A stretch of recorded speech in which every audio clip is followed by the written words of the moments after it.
ഇത് നമ്മുടെ പേളി ചേച്ചി വൈറലാക്കിയ ഒരു സംഭവമാണ് കേട്ടോ, ഈ ഒരു മുട്ട ചുരുട്ട് കറി. അത് കണ്ടപ്പോൾ എനിക്കൊന്ന് ട്രൈ ചെയ്യണമെന്ന് തോന്നി കേട്ടോ. അപ്പോൾ അങ്ങനെ നമ്മൾ കുറച്ച് പരിപ്പും തക്കാളിയും കൂടെ ഒന്ന് വേവിച്ചെടുക്കുക. ഒരു 2-3 വിസിൽ വെച്ച് അതൊന്ന് വേവിച്ച് മാറ്റി വയ്ക്കുക. അതിനുശേഷം ഒരു ചട്ടി അടുപ്പത്തോട്ട് വെച്ച് കുറച്ച് പട്ട, ഗ്രാമ്പു, കശകശ, കുറച്ച് പെരിഞ്ചീരകം, പിന്നെ ഇഞ്ചി, വെളുത്തുള്ളി, ചുവന്നുള്ളി ഇതൊന്ന് ഒരു മീഡിയം ഒരു റോസ്റ്റ് ആയതിന് ശേഷം നമ്മൾ തേങ്ങ ഇടുകയാണ് കേട്ടോ. കുറച്ച് തേങ്ങയും കൂടെ ഇട്ട് നന്നായിട്ട് റോസ്റ്റ് ചെയ്തെടുക്കുക. നമ്മൾ നല്ലോണം മുരിഞ്ഞതുപോലെ ഒരു ബ്രൗൺ ഷെയ്ഡ് ആവുന്ന വരെ ഒന്ന് ഇളക്കി അതൊന്ന് റോസ്റ്റ് ചെയ്തെടുക്കുക കേട്ടോ.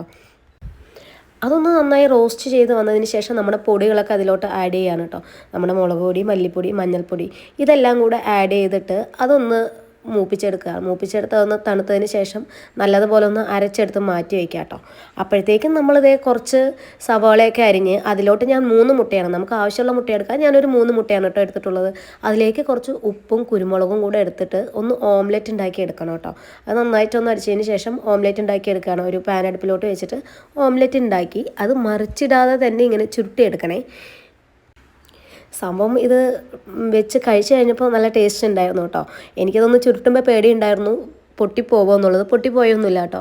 അപ്പോൾ അത് നന്നായിട്ടൊന്ന് ചുരുട്ടിയെടുക്കുക. ഇങ്ങനെ മടക്കി എടുത്താൽ മതി കേട്ടോ. വളരെ തിന്നായിട്ട് വേണം. ഞാൻ ആ 3 മുട്ടയിൽ 2 ഓംലെറ്റ് ഉണ്ടാക്കി കേട്ടോ. തിന്നായിട്ട് വേണേ, എങ്കിൽ കുറച്ച് കഴിക്കാൻ നല്ല ടേസ്റ്റ് ഉണ്ടാവുള്ളൂ.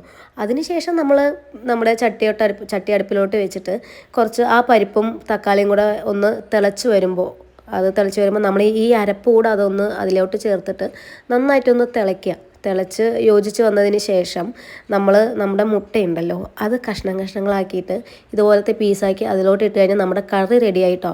അപ്പം മറക്കണ്ട, ട്രൈ ചെയ്യണേ. ബൈ.